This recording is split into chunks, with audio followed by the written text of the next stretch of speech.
It's Tuesday.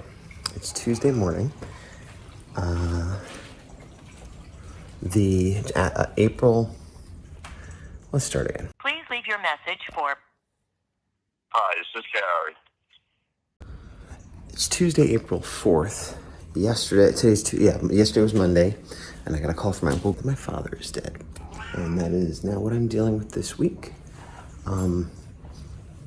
In here, but also out there, as I will be getting on a plane to New Jersey. I'll be leaving to get on a plane in New Jersey in about 2 hours. There's an hour ride to the airport, and then, an hour at the airport, and then 5 hours on a plane, and then an hour, Yeah. Please proceed to gate 2.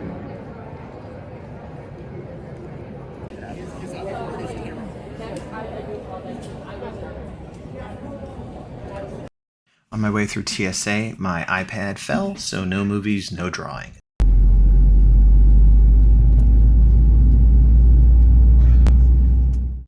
Able to get Wi-Fi on my phone and started the work of getting people to come haul the trash out of my father's trailer, which is the number one thing I needed to deal with.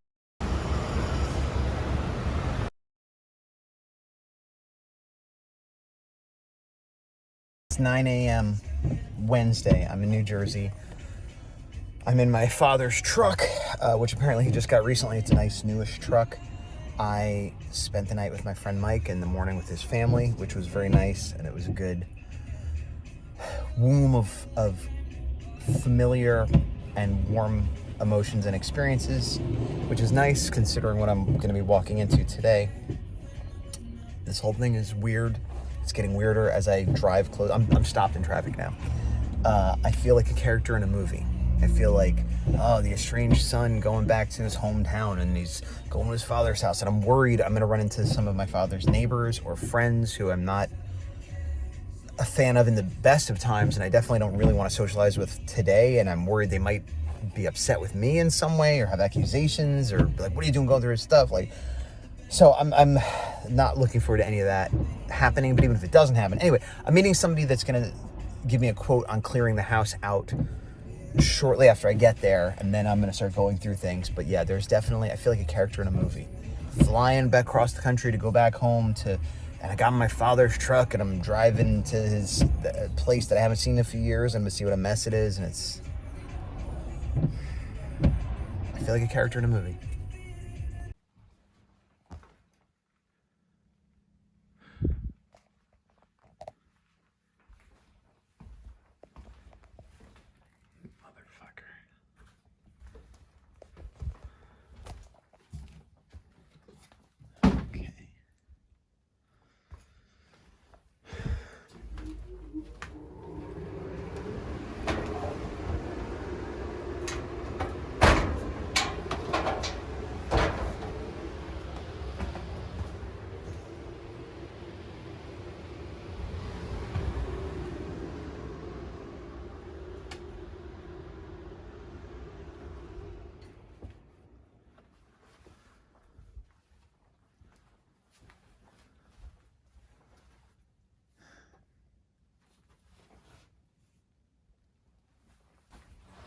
It's not as bad as I thought it would be.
Okay, so the cleaning guy just left.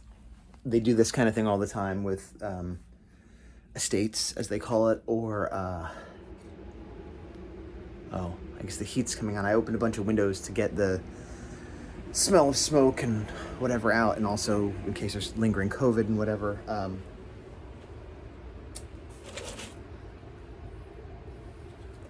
His artwork, not mine. I'm okay. It sounds like I'm about to break down and cry, but it's more just having trouble focusing and thinking. I did have a lot of anxiety coming over here. I had like a feeling in the pit of my stomach, like I used to feel when I'd go to school and not be prepared for a test, or I was gonna, maybe get fired at work or ask a girl out, like just that kind of like, I don't want to do this. Yeah, it's a mess. It's messier than it usually is for sure. But it doesn't look like the hoarder horror show that I thought it was going to be based on what my uncle said. It is too much for us to deal with, though. That is true. My inclination, I have like things I want to save. Art. Weirdly, a lot of it's mine. I mean, not that weird because it's my father, but like it's just not something like I got to save my own art.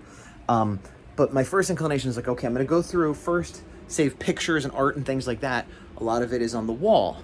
And so I'm like, okay, I'll start taking off the wall, but in a weird way, the pictures and the art on the wall is what makes it feel the most like a home. And so there's some emotion. And so it makes the most sense to just start pulling pictures off the wall. But I feel weird doing that first because it's like, okay, we're done. And we are done, but I'm going to take a beat.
That's pretty. So it's Wednesday, late afternoon. I did some work at the house. I went and had lunch with my aunt and had a discussion with her about all the goings-ons. And she got emotional a few times. I got a little emotional, but the most emotional I've ever seen her. And she had some words to say about her father and her feelings when they went. Gave me some wisdom there, and we commiserated and cheered each other up a little, and I had a surf taco burrito, which is a New Jersey thing, so that was nice. I had wanted to go to the leasing office before then, but I got stuck talking to the neighbor / friend of my father for a while longer than I intended, and then I couldn't find the leasing office and blah, blah, blah. Anyway, I'm at the leasing office now. I'm going to go in there in a minute, but I also tried to get the death certificate from the funeral home, but they're not in the office right now, so I'm going to have to go get that tomorrow with my uncle. And my aunt gave me a lead on the township about his pension and his life insurance policy, which we have to follow up on. I don't even know if that's part of Social Security or if that's a whole nother thing. And so I called them, and then they sent me to someone else, and then they said they need his Social Security number and his pension number, which I don't have. So I'm going to find those and call them back. That's that surf taco. But they're open until 7, which is good. And I'm at the leasing office now, which is until 5. So I'm going to go in there, see if he's paid his rent. And if he hasn't, pay it. And then find out if I need to sell through them or if I can get a real estate agent to sell the trailer once it's cleaned out on Friday. Yes. There's a lot going on. And I feel like, here's the worst part is I feel like, I shouldn't have went to go see my aunt because, she could have sent me that info and that was because she's like a half hour away. So that was like an hour driving and then an hour hanging out with her. But it's like, that's stupid. No, I want to see my aunt. She's family. She's old. She's hurting too. But there's so much bullshit that I have to do that it seemed like, I'm questioning if that was a good use of my time, which like, everything is contradictory. All my feelings through this whole thing are very contradictory, you know? And that's another one. We're like, that was a waste of time. Like, no, it wasn't, but it was, but no. Out and about, and now I've come back. I was gonna go to the courthouse today, but I'm not sure what I need, so I don't want to waste the trip, but also it was getting late, and the service here is so bad, I couldn't look up Toms River Courthouse. I couldn't look it up in directions. I couldn't look it up on the internet. Like, I could basically just text most of the time while I'm here. So I just came back here to work some more, and I went through everything through here. If you remember this room, this was the one you couldn't even walk in. If I was cleaning it out, not a great job, but in terms of making it so that I could look at everything, I looked at everything. And here's the thing, like, I went through this whole room and pulled out a couple of pictures, a bag of coins, and the rest of it is garbage. I even found what I think might be rat droppings. I'm not sure, but it's something yucky, and I didn't pay too close attention to it. And anything under the bed, hope it's not money, because it's garbage. I'm not even going under there. Went through all this stuff in the hallway, so kind of look in here where the washer and dryer are and the bathroom. Those two aren't such a big deal. The last big thing is the bedroom. And my uncle, his brother, should be here. You notice this dartboard has a lot of holes where people missed. My uncle, his brother, should be here soon. And then my cousin is coming by to hopefully take a bunch of the tools, because there are so many tools here. Antique tools, power tools, regular tools. Oh, yeah, I got ahead of myself. There's also still the out screen area and then the shed and all that stuff. So I was like, oh, maybe we'll be done today. We won't be done today. Foolish man. Yeah, I've had a couple emotional surges here. But the overwhelming feeling isn't anger, which I thought I'd have a lot more anger, because I have had a lot of anger about this father situation. And sadness has been in there, but it's really just a lot of disgust at the way he was living and what I'm having to touch, and then pity for the way he was living, even if it was kind of his own fault, at least in the beginning. And it's just, yeah, it's just a lot calmer. Like it's hectic when I'm out there, but when I'm in here, it's a lot calmer than I thought it would be. And again, I'm kind of full of emotion, but it's just like very methodical, and I'm not slow and steady wins the race. I'm not even in a hurry doing stuff, and I'm like, okay, move this, move that, here we go, we're doing it, and it just feels, yeah, mechanical, methodical, whatever you want to call it. Onward.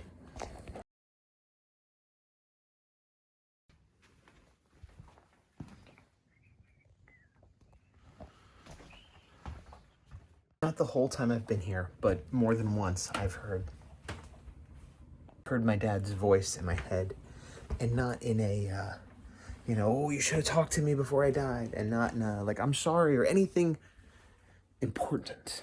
The voice I hear is, if he was still here, just saying little inane things that he would say. Like, there were storm windows on all of these. And they had little hooks you had to move, and I took them off to, like, open it so I could air the place out. And I just heard him, like, oh yeah, pal, you gotta move the oh, you got it. Okay, yeah. Good idea. Let's air this place out. Yeah.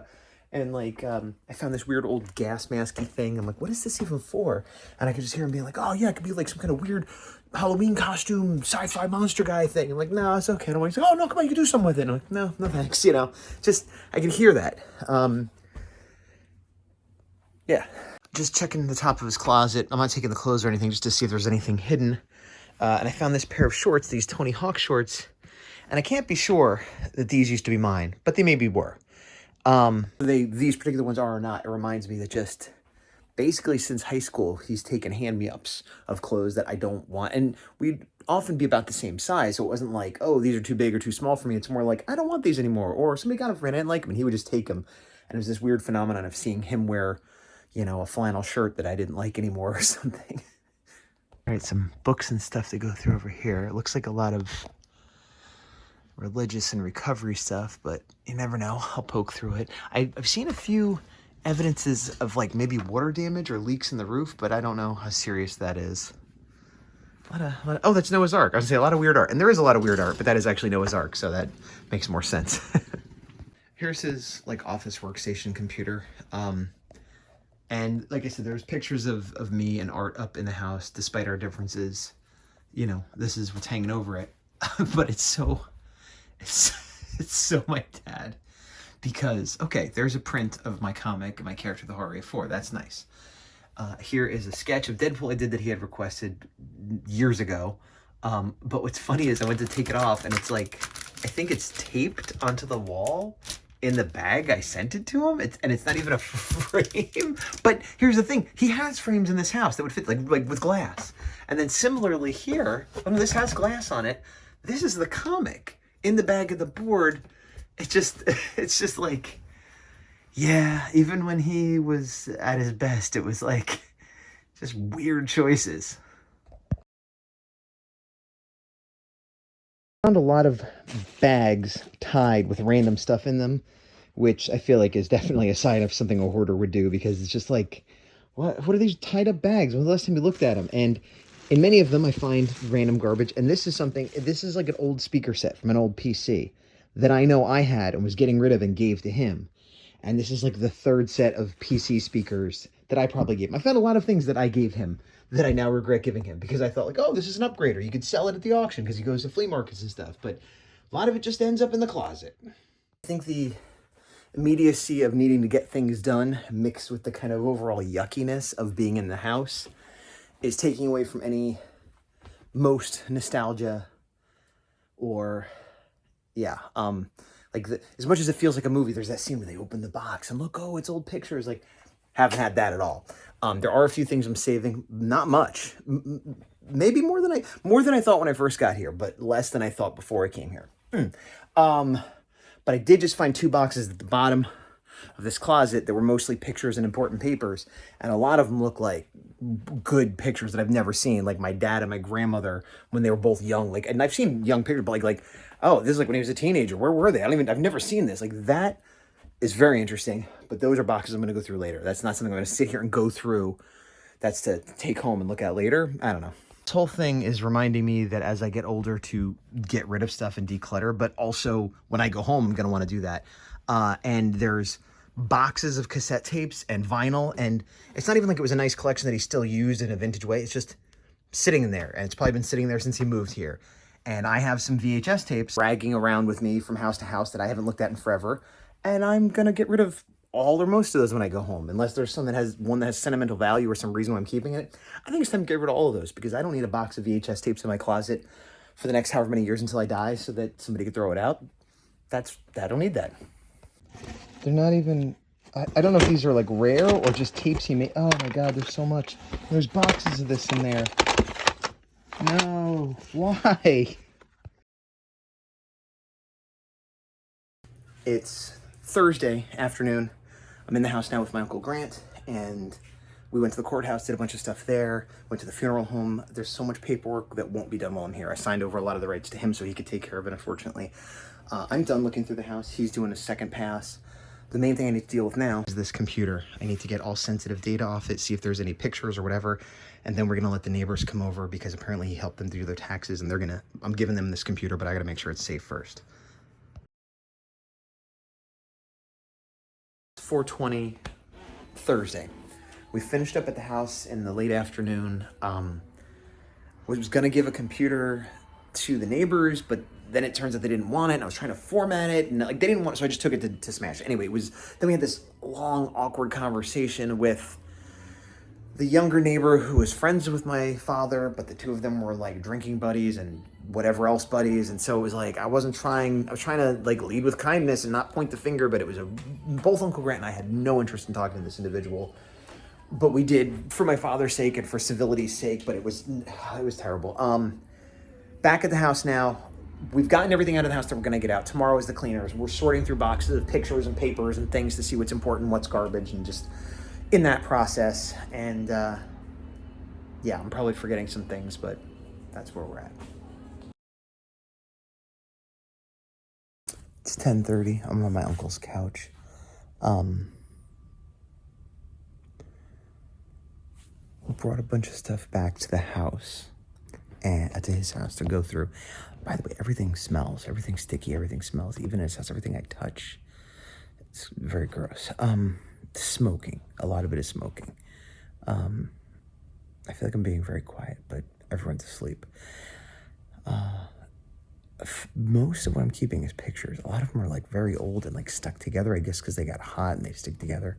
But it's this weird stuff where like a lot of the pictures I find fascinating of like my father when he was young with my grandmother on like a vacation. And I'm like, nobody cares about this but me. Like maybe my aunt a little bit and my uncle a little bit, but he has some copies. But I'm like, these are people who are dead. And these are pictures of them when they were young. And because I knew them and they were close to me, it's interesting and it's part of my history and my family. But like when I'm gone, it's trash. You know what I mean? And that's true of a lot of things, but it's just weird to think about stuff like that. I also found a lot of pictures of me as a child and like I found so much stuff from my dad of like his original birth certificate and his first communion, which I guess his mom, my grandmother, had saved, so it came into his possession a couple of years ago. And then he had like a couple old school papers of mine from like second grade and stuff, and it's just so weird. It's like, it's awesome to see, and it's like a little time capsule, but it is just kind of garbage. Like, what am I going to do with it? So like, I'm keeping some of it. I threw a lot of it away, and it's like the stuff from when he was adult on interests me, but these papers commemorating his childhood don't. So they got thrown away. And eventually when I die, my kid won't care about any of the stuff with him or my grandmother or any of these people that she's never met. And she'll probably not care so much about, if I keep these papers, she won't care so much about like the school assignments I had, but she'll probably be more interested in the stuff from my later life as well. And then her kids won't care about, it's just, it all goes away, and that's fine. But it's just, meanwhile, I don't know, that's where we're at. Tomorrow, gonna go meet the cleaners at the house in the morning, and then we're going to go to Comcast to try to get the cable turned off. There's so much stuff to do. And then we're going to sit down and bang out like a list of like what has been done, what needs to be done. And I'm going to give my uncle all the passwords because I'm able to like hack my dad's computer. Not really. He left a lot of stuff open, but I went in and changed all his passwords, and I closed some accounts, and I forwarded his mail and did as much as I could to help because I'm leaving Saturday afternoon. So tomorrow is like the last big day to do stuff. They have a real estate agent friend that is going to come by the house and check it out. So that might work out where she'll take care of a lot of the stuff for him and me. Went to the courthouse. He's going to get effectively power of attorney, but it's called something else. He's going to get bonded and be a surrogate and all this stuff so that he can do the paperwork for the sale of the house. And I don't have to be on the phone or trying to do it on the internet on a delay. Like he could just do it. And, yeah, I don't know. That's where we're at. Tomorrow's the last big day, and then Saturday, I don't know if I'm going to do anything other than basically get up, have breakfast, and leave. Feels weird. This whole thing feels weird, obviously. Yeah.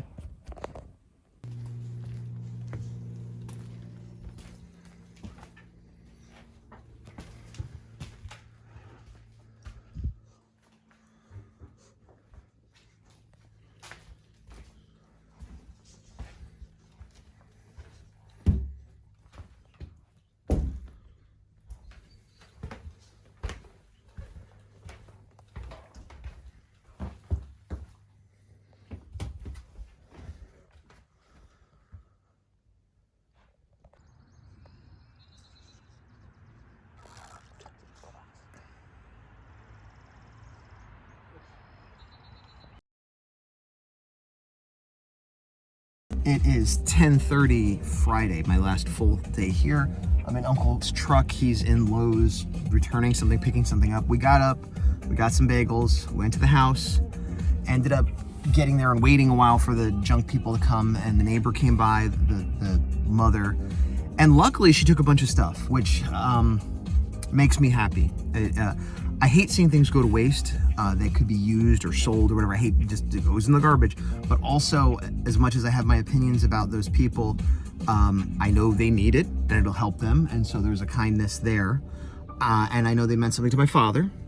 And on a more base level, people taking his junk and using it or turning it into money would have made him very happy. So I am happy they took as much as they did, and they took a good amount. Well, she did. I don't know if the kid got up.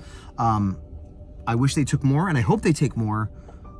Well, no, they can't. I was hoping they would take more before the junk people got there, but the junk people, anyway, they took a lot and that made me happy. The junk people started, they said they'll be done by the afternoon. which is surprising, but I guess if you're just, you know, going, and then we're gonna go back and meet them. Meanwhile, we turned off cable for my father. We're missing a piece, so we might get billed for that, but he might, I'm not sure if we're gonna get money or owe money when the final bill comes in, but that was painless. It was settled pretty quickly. We went in and out, and what else? So we're going back to the house in a minute after this. We're gonna have to go back to, we're going back to my uncle's house. We're gonna have to go back to my father's house around noon, 1 o'clock to meet with the cleaners, and then possibly have a real estate agent come over and look and do a walkthrough and see where we're at with that, so we can get that started. Even though we can't sell it yet till a bunch of other legal paperwork gets done, she can at least give us an idea of what we might want to do and that kind of stuff. Yeah, we also went to, there's a local animal rescue called Popcorn Park, and we donated a bunch of towels and blankets and things that they always need. Previously, my uncle had pulled a bunch of decent clothes out, and we give those to Goodwill. So like I was saying, I like the idea of, my dad had this little cocoon of junk and things and stuff and like his little life, and now it's exploded out, and a lot of it's going in the trash, but a lot of it is going out and like causing little ripples of positivity with his, you know, neighbors next door and the animals at the shelter and the people at Goodwill, and you know, my cousin who took the kayaks, and you know, everybody's getting little pieces, you know, so something positive there. Yeah. Just opened my father's computer to smash up the hard drives, and I must say, for a smoker with a not very clean house, I am shocked how there's nothing in this. It's a little dirty, but like my computer's more dirty after 6 months to a year of not cleaning it. No dust bunnies, nothing. I mean, it's wow. So I'm feeling pretty good. The best I've felt since this whole thing started. We're in the home stretch. We've got a lot of stuff accomplished. Everything that isn't accomplished, we have to wait. You know, we've done all that we can with all kinds of legal stuff and family and everything like that. And we're just waiting to get the call to go back to the house that's cleaned out. And after that, I'll probably go over to my aunt's house and have some dinner with her. I might even have time to go get my iPad fixed, and they're calling me. It's crazy looking at it all cleaned out. It's actually not in as bad shape as you would think.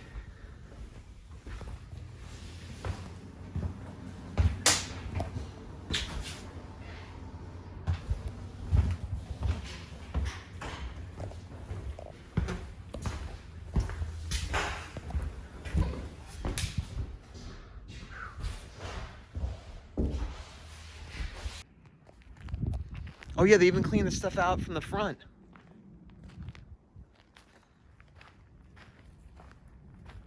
They cleaned the deer and the other stuff, but they left his little rocks and pieces of driftwood. They didn't clean this out. Farts. Well, you know what? I'm not gonna worry about that right now.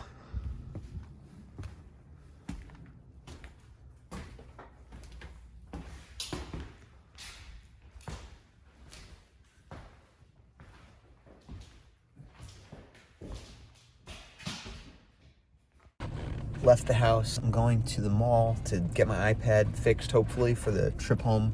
Then I'm gonna go to my aunt's house to have dinner. Maybe just her, maybe her and two of my cousins, or one of my cousins, I don't know. It's like a 45-minute ride to this mall, and so it's way out of the way, but we've kind of accomplished what we needed to.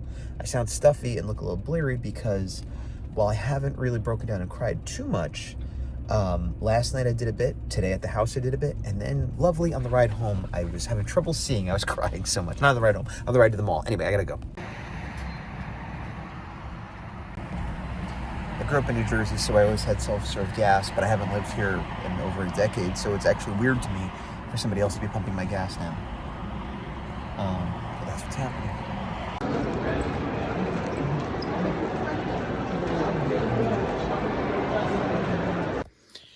It's dark. That's the camera is functioning properly. It's 11:30 at night.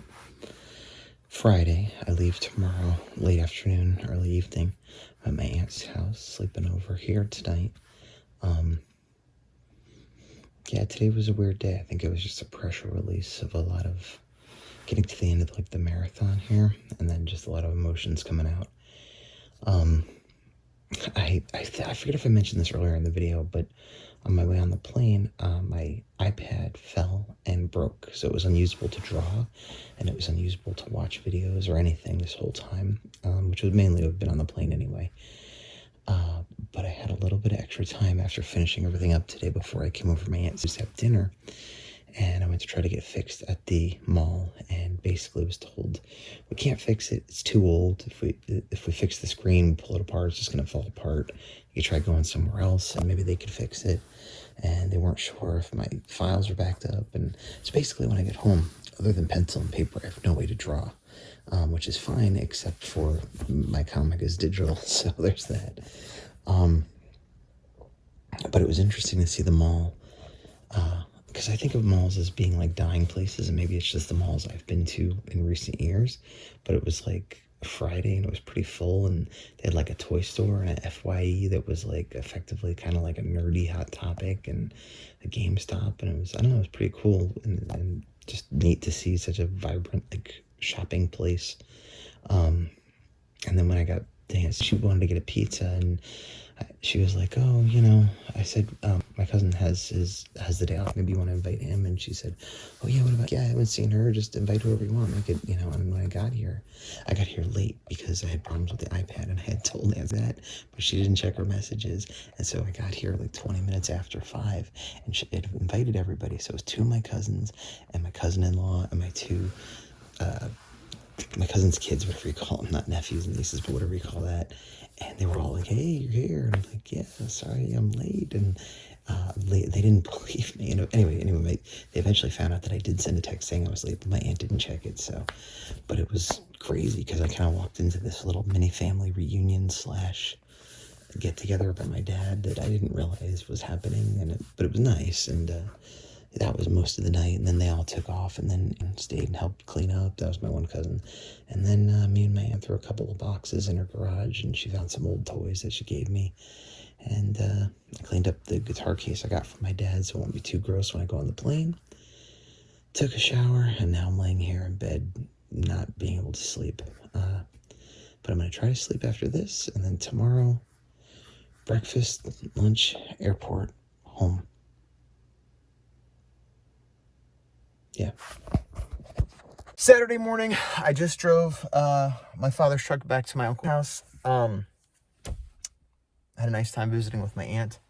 Got a bunch of stuff in here. I got to figure out what I could bring with me. We're going to have breakfast and then basically go to the airport. Driving around in the truck, I couldn't find a USB port, and I basically was using my phone for GPS and music and stuff. When I was cleaning out my dad's house, I found this, new in the package, plugged it in. It worked for a power adapter at the very least. So thanks for that. It's that sort of bad lesson of like, well, he saved so much junk that one piece of it actually was useful today and helpful. But did that justify the other 99 things that it was in a box with? Probably not. Still, I was thankful it was there. I had my surf taco. They messed up my order, so I had to eat it in the car, but I got it and it was delicious. Now I'm in the airport. I checked my bag. I'm gonna go pee.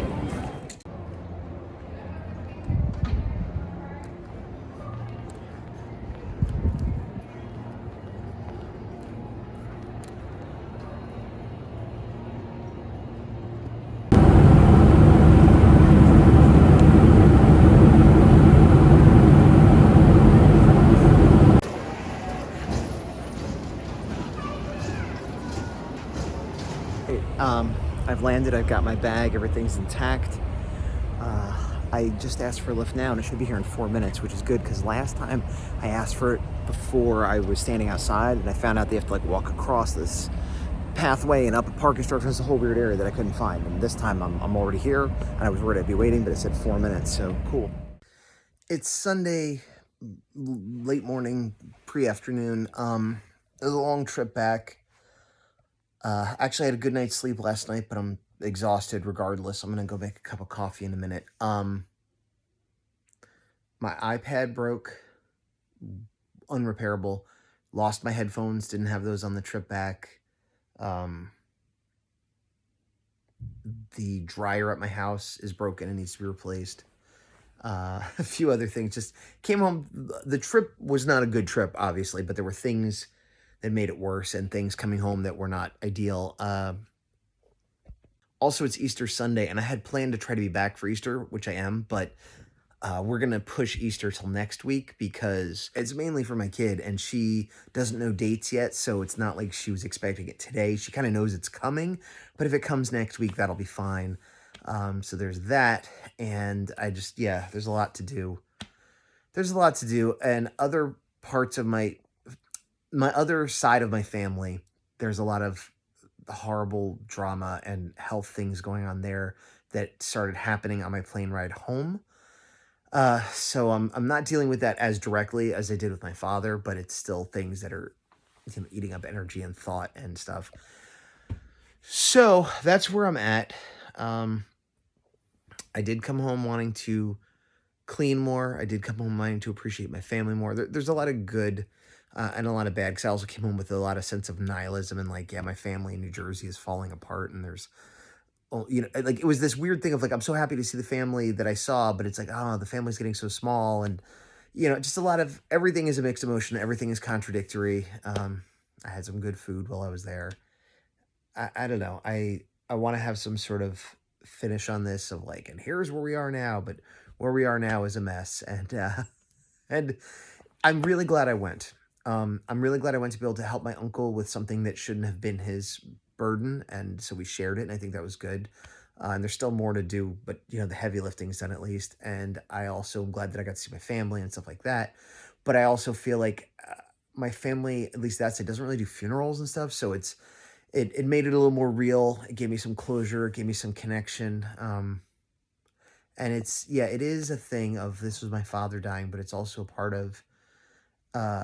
of my life in New Jersey dying, and a part of my childhood dying, and a part of just like a lot of things that are part of my identity and who I am are dying. Not that they don't exist anymore in me, or, but like the tangible evidence of it and the going back home nature of it is getting less and less possible. And so, there's a lot of, so, it sucks. That's not the end of the video. I just was moving. I was moving some bank account stuff around of my father's, and it does look like he has a second bank account that had some more money in it. Again, we're not talking about huge amounts of money, but not nothing, and huge for him in his life. And I was just moving some things around, and I didn't even withdraw or spend or whatever, but I was just thinking about what's going to happen with the money, where we're going to put it. And I was like, well, some of the money is going to pay for the cremation and the funeral stuff, and some to pay to clean out his trailer. And then I was like, maybe I should use some of that to reimburse the flight and other expenses that I incurred going out there and doing that. And I kind of broke down a little bit again, because it's just this weird thing of, he didn't have a will. So, everything just goes to me, which I don't think he'd be upset with that. But I know the idea is that some of it goes for, well, I had kind of decided this should go for, that wasn't even his decision. He just was going to give it to me, but he's okay with it going on. That was through my mother as a proxy a couple of years ago. We didn't even have a real discussion about it. But it's just, now I know he would prefer like his junk to go to people. That was kind of like a no-brainer. And I think giving his truck to my uncle, his brother, was also something he'd be okay with. But and it doesn't matter because he's not here, but it is that thing of like, why did he have two bank accounts? Was this one for something different? Was this some sort of other fund? Because I don't see the difference. And there was roughly the same amount in both. And, and just like, what was the intention? Should I honor the intention? I can't even know it, but like, just like, well, I guess I'll use some of the money to pay for the gas I had driving around doing all this stuff while I was there. And it's like, is that disrespectful? Like, I don't know. And it doesn't matter, but those thoughts just got to me of like, and so I had a little emotional thing. Definitely since Friday, once his trailer was cleaned out, I've been emotional the whole time, but it's been a lot more focused, and it's been coming out a lot more as opposed to mostly being inside. And I think it's partially a lot of the urgency and the immediacy of how gotta get stuff done is gone. But then I got home and I was, dealing with other drama from my other family, and just getting home and taking care of the kid and stuff. And like, but I had a minute. I'm taking a break from that, and I just was like, let me do a little bit of this. You know, there's a lot of stuff still to do, and if I do a little bit each day, it'll, you know, add up. And it hit me, because I guess I have time to think and time to dwell, and yeah. And a lot of times when I get upset, it's hard to even explain why. It's like a million different things, you know. But this was like, I could hear his voice like, why are you spending money on that? And I was saving this money for X, and you're just blowing it on whatever. And it's like, but it's like, theoretically, it was his money. Now it's my money. Theoretically, I could do whatever I want with it. And I'm not running out and buying a motorcycle. I'm paying bills and, you know, moving stuff around. And yeah, I don't know. It's Monday, later in the afternoon. I'm feeling better today. I took the kid to this like outdoor mud activity this morning. So like a big morning, and now I'm relaxing a little bit while she's in independent play. I was gonna shut down my father's Facebook page, put it memorialized or whatever, but that might be a mistake. There might be things that I need to change or whatever. So I just put up the obituary on his Facebook page for those that didn't know, and changed his header picture to be a picture of him, because he had some random thing up there that he had seen at some point. I did a few other things. That was the main thing I did. But then I just now, this big suitcase I paid $70 round trip to bring, and had it basically empty to bring stuff back. These 3 bags are mostly photos. There's a few legal papers and a couple old pieces of art, but mostly photos. Then these sacks of coins that may or may not be worth something if I look them up. Outside, I have an electric guitar and case baking in this. Well, I have the case baking in the sun. I have the guitar in shade, but airing out, because he was a heavy smoker and everything stinks real bad, including the guitar. I'll probably get some coffee grinds and put it in there to sort that out, but I don't want to put it in the garage, because the extreme weather in there will probably warp it. But it stinks, so I don't want to have it in the house either. So I'm sort of like trying to quickly get the smell out as quick as I can. When I close it in the case, you don't smell it as much, because I did do a 409 job a couple times on the outside. Whatever, I have to clean. This stuff all stinks too. It's in bags, so I can't smell it now. This is going to go out into the garage for now, and I'll go through it another time. Like not tomorrow, but like, I don't know, in 2 weeks, a month, 3 months, whatever, when I feel up to it. So today's been a distracting day, but still trying to move forward on things that I need to with that. That being said, it is surprising how little I came home with. There may have been things like I've talked before about tools or stuff, which like if I live nearby, maybe I'd take just in a utilitarian, this is worth a few bucks, I could use a hammer kind of way, but nothing worth taking back on a plane. You know, some family members took some things, like my cousin took some kayaks, which is good, and my uncle has his truck and stuff, like I said, but there wasn't much sentimental memorabilia stuff. Like I thought maybe some Christmas decorations from when I was a kid or whatever, but like he had a bunch of Christmas decorations, but it's all stuff that like I barely remember because it's new. Like he's had it in the last 10 years, and it's stuff that like he garbage picked from somewhere, and it doesn't really have any sentimental value to me, or it even has negative, you know, connotations to it because of when he got it in his life. And yeah, so there's just a lot of not sentimental stuff at his house that, yeah, unfortunately, the sum total of everything he had, notwithstanding some cash that might come my way, is those bags and coins and the guitar out there, which is just weird. An example of one of many things that I should have gotten rid of a while ago, but I held on to because I heard the voice of my father and my grandfather and everybody in my head. This is a screen that came with the Tron 1-Up machine I got a year and a half ago, whatever it was, and it had a scratch on it. So they gave me a replacement, and I saved this one just in case. In case what? In case I knew somebody that wanted one that had a scratch, in case mine got a scratch worse than this. I don't know why, but now I'm getting rid of it. I have a Power Rangers cosplay. When I got it made, these were too small for my big gigantic calves. I physically can't wear them. There's nothing to do with them. Maybe I could sell them if somebody needs this piece of that obscure costume. It's not even one of the popular Rangers. In a size slightly smaller than me, or for something else, and maybe I can get 20 bucks for them for some random person. I've been saving these for years. I've moved with them, just in case. I'm throwing them out. The other thing is, there's part of it that's like, I might need this one day. There's part of it that it might be worth something someday. Then there's part of it is I hate to throw away something that somebody else would want.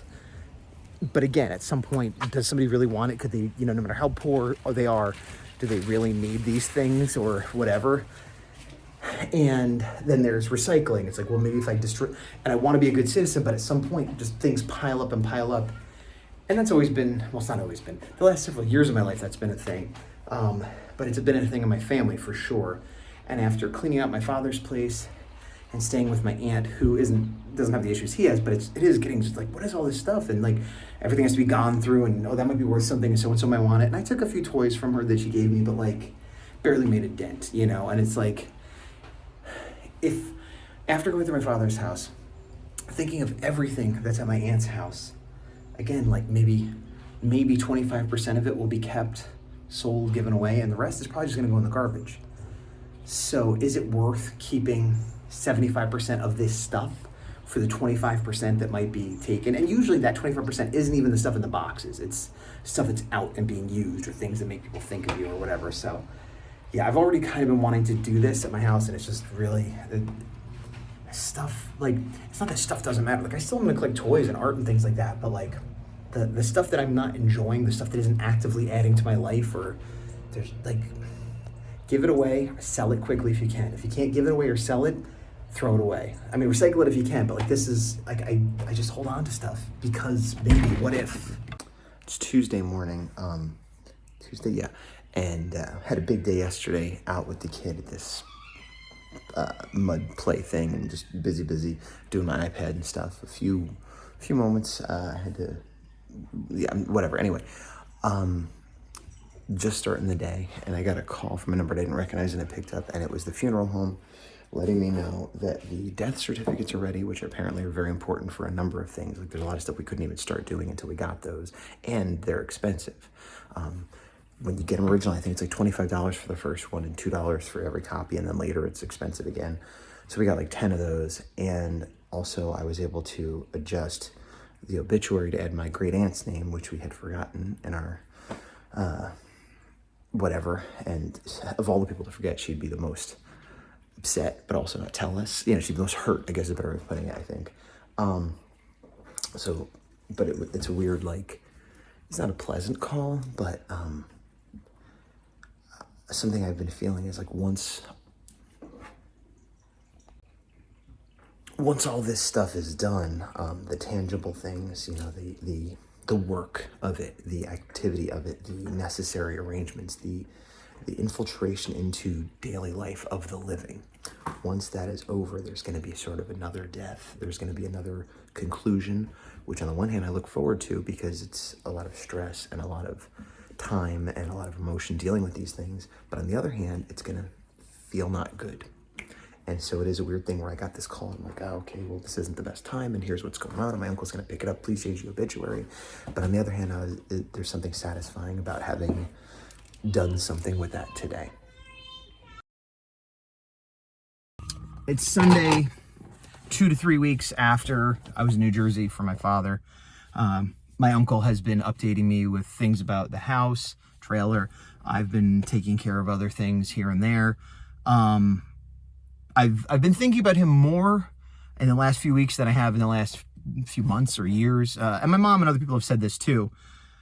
But it's weird because I've reconnected on his Facebook account, and I'm re-engaging with, to some level, people he's friends with that I'm not, and like seeing parts of his life that I hadn't, and just it feels more like, oh, I'm connected with him as I haven't been in the last few years.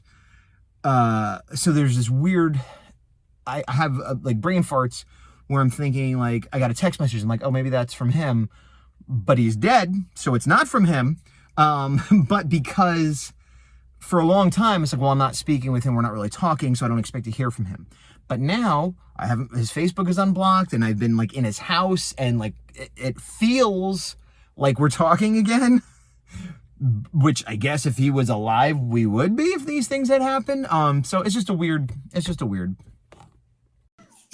Okay, so I thought about doing separate videos. I thought about not posting this. I tried to make it as much about me and what I was going through and seeing and doing as I have throughout my life, but especially the last few years with these videos, communicating my story and blah, blah, blah, blah, blah. So there's certain points where I edited out people's names. I originally had photos of like friends and family that I hung out with, but I cut that out. And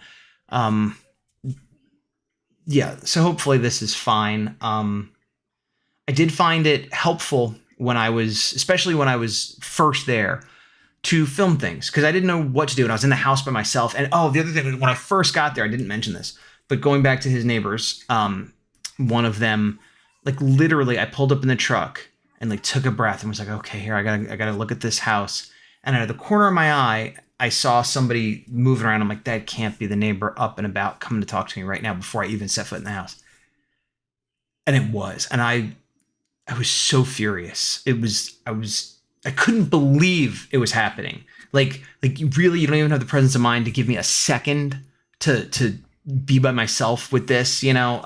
But anyway, no, they couldn't. And it was sort of like they kind of hustled over, half ran, and were like, oh, I'm sorry for your loss. But also like within 2 or 3 breaths, they were like, I'm sorry for your loss. But also it wasn't my child, one of the other neighbors who hung out with my friend, their son, I say child, but they were an adult. My son's fault that your father was drinking and doing whatever. And also we did our taxes on his computer, and I need that information.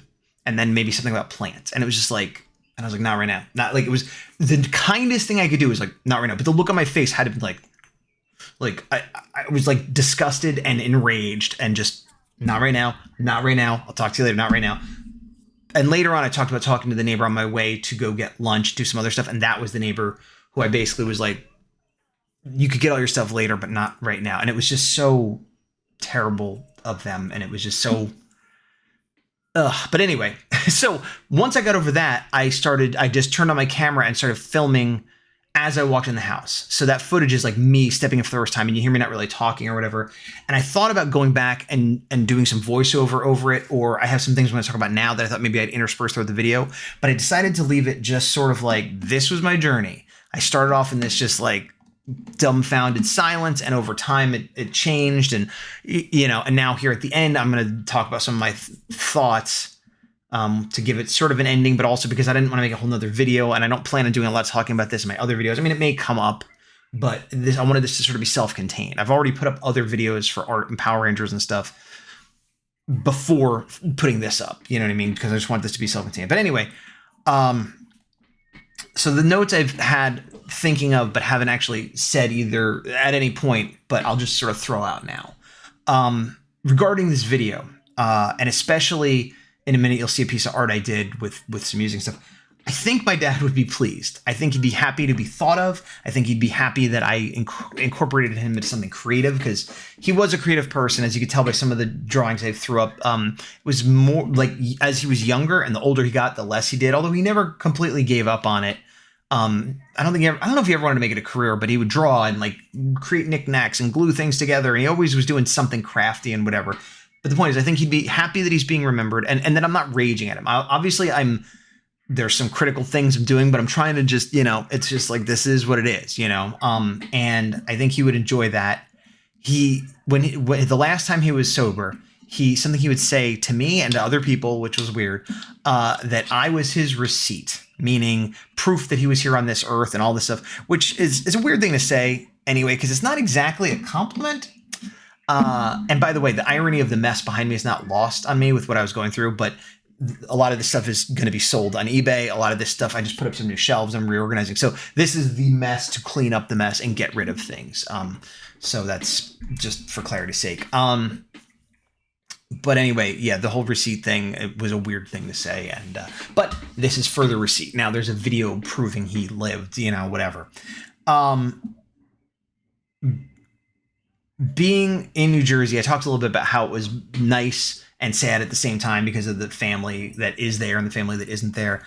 But it also reminds me of stuff I think about my kid a lot, and how much I had such a, you know, despite everything, you know, I had generally a good childhood with a lot of family. I had ups and downs and things that were not ideal, but as a kid, I didn't really always know that. And I just had a lot of different family members and went to a lot of different houses and things. And, you know, being there reminds me that version of the family is disappearing. and there's no version of that for her, which, you know, nothing I could do about it. It's just something that is unfortunate. I talked about getting rid of tokens from his childhood, blah, blah, blah. Yeah, one of the things that got to me a lot in terms of emotional is, and it took me a while to kind of realize what this was, because there were a lot of times I just get sad and be like, oh, well, there's a lot of stuff going on. But especially when I was driving to the mall and I talked about how I was just like, couldn't even see and I had to keep pulling over and whatever. It was a sadness for when I thought about having seen pictures recently and just thought about me as a child and him as a young man, and just sort of like, that was like the best version of our relationship. And it just got worse, you know, over the years. And like being this weird sort of time traveler into my own life, or an archaeologist into like my own history of like, oh, if they only knew what was coming. And it just sort of it breaks my heart. It sounds like I'm feeling sorry for myself, but it's this weird thing of like, I think it's because now I have a child. I'm like, I feel terrible for that child, and the fact that this person that they look up to and think is so great is going to disappoint them.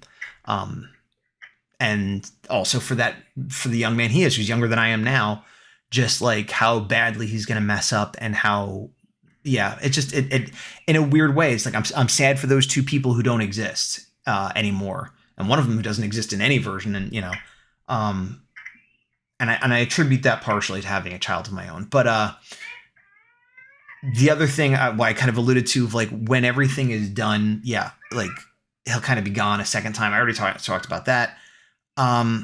There've also been weird thoughts, which I alluded to earlier as well, of like, I could see this alternate reality, like a movie where you kind of follow the people that he is friends with, the people, his neighbors, like his real friends, his like real family who get him. And, you know, he has this son out in California who like, he's just living high on the hog and doesn't care about you, but we get you, and blah, blah, blah, blah, blah. And then they all smoke up together, do whatever they do. And like, then, you know, in the movie, I hadn't been seen other than to like have a phone call where I yelled at him and we didn't get along. And then I show up and go through his stuff, and like, I'm this villain, and like, and I don't feel that way really, but I understand how from a certain point of view it can be viewed that way. And, you know, like, again, I don't know, it's just something that occurs to me. And luckily, despite the unpleasantness of having to deal with certain people in his life, none of them came at me with that energy. In fact, they were very worried that we were going to be accusing them. So that kind of, while annoying, was easier to deal with. I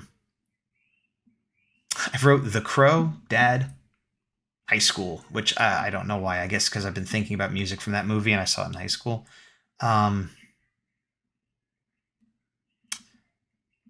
Being in the trailer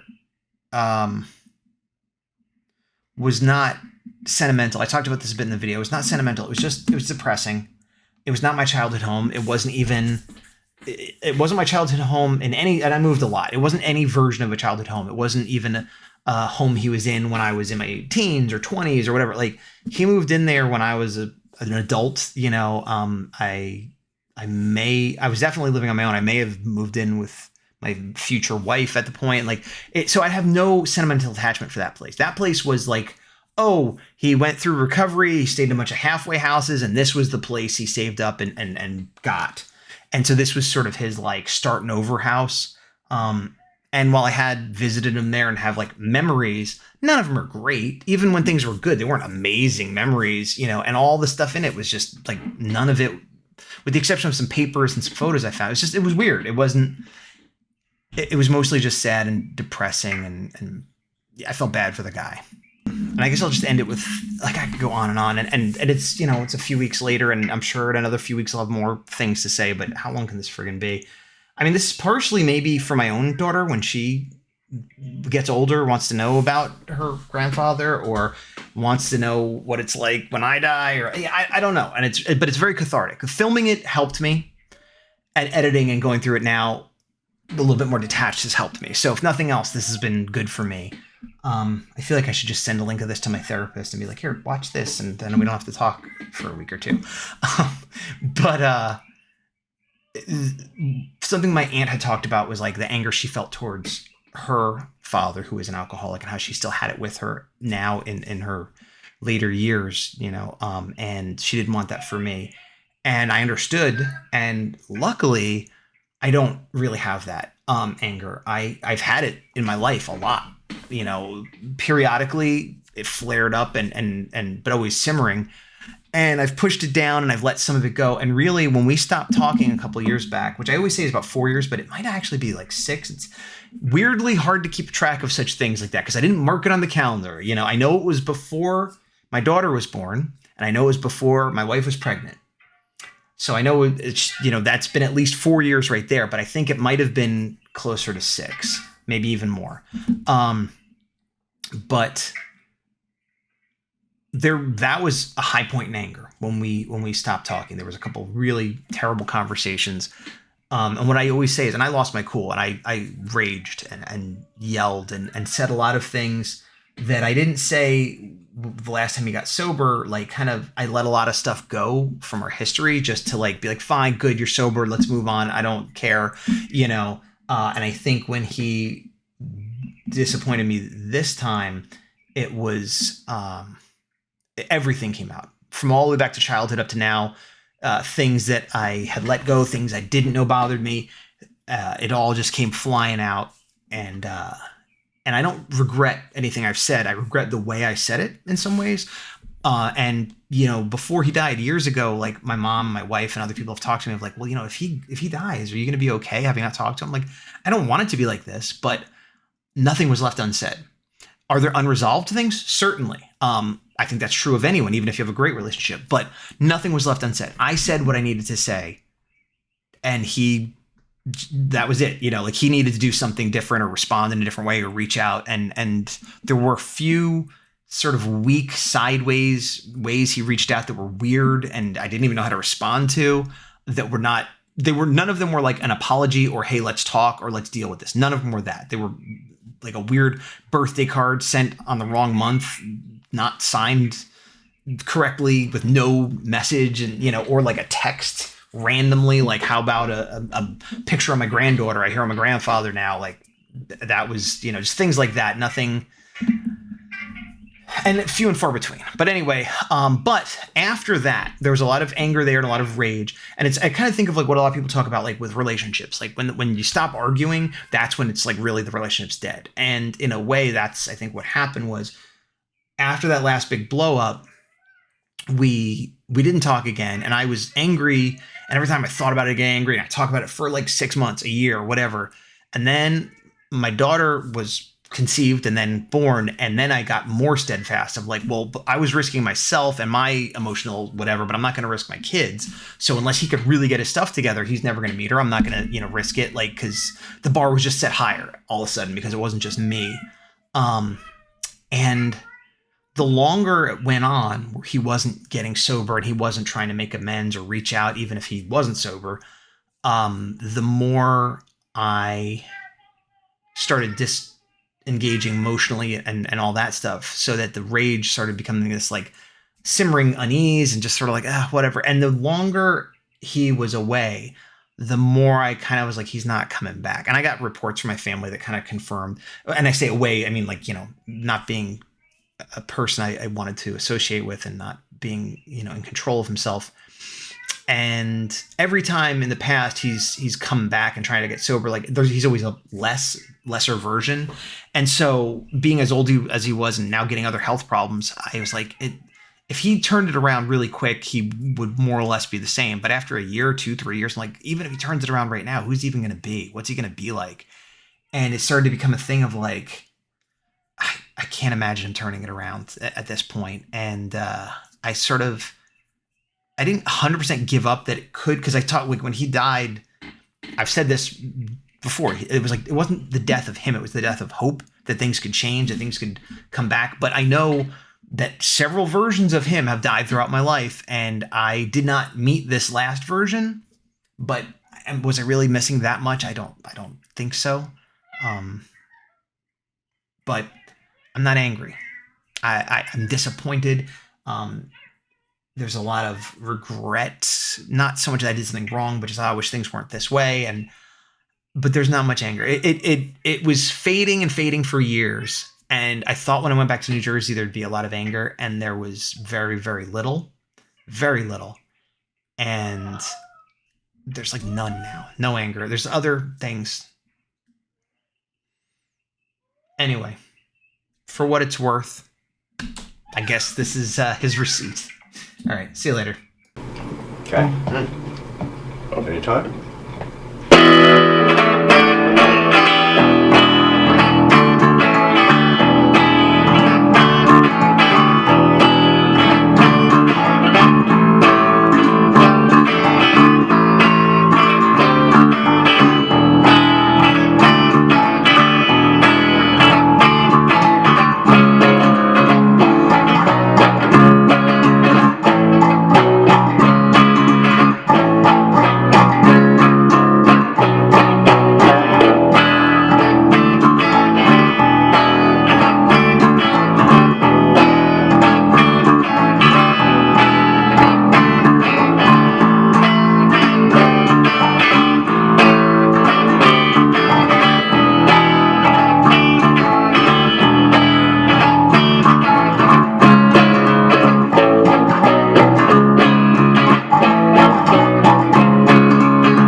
Late.